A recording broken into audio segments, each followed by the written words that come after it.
তো চলুন এখন আমরা এটাকে ওপেন করি। এর আগে আমি একটু আপনাদেরকে পাওয়ার আপ করে দেখাই। একটি অপশন আমি অবশ্য দেখাইনি।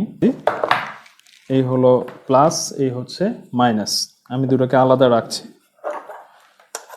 এই পাশে হচ্ছে ডিসপ্লেটা, আমি এটাকে অন করে দিলাম। এখনো কিন্তু অন হয়নি, আমার কিন্তু এটা অন অবস্থায় আছে, আপনারা এখানে খেয়াল করে দেখলে বুঝতে পারবেন।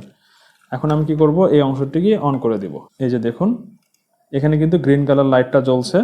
এখানে 14.4 ভোল্ট, অর্থাৎ এটা ম্যাক্সিমাম এই আইডাল অবস্থায় এই ভোল্টেজটা শো করে 0 অ্যাম্পিয়ার, মানে কোনো ব্যাটারি কানেক্ট করা নেই। এটা 100% দেখাচ্ছে, এটি ব্যাটারি ফুল দেখাচ্ছে। এটা একটা আইডাল ডিসপ্লে, অর্থাৎ স্ট্যান্ড বাই ডিসপ্লে। যখন আমরা একটা ব্যাটারিকে কানেক্ট করব, মানে আমরা যদি 30 অ্যাম্পিয়ার বা আরও বেশি ব্যাটারিকে কানেক্ট করি, তাহলে দেখা যাচ্ছে যে এই জায়গাটার মধ্যে ওই ব্যাটারির স্ট্যাটাসটা শো করবে, এবং চার্জিং অবস্থা শুরু হয়ে গেলে, চার্জ শুরু হয়ে গেলে এই ফ্যানটি চলা শুরু হবে। এই ফ্যানটি কিন্তু এই অবস্থায় চলবে না, যখন চার্জিং শুরু হয়ে যাবে তখনই ফ্যানটি চলবে, এরপরে আবার অটোমেটিক বন্ধ হয়ে যাবে। তো এই হলো অবস্থা।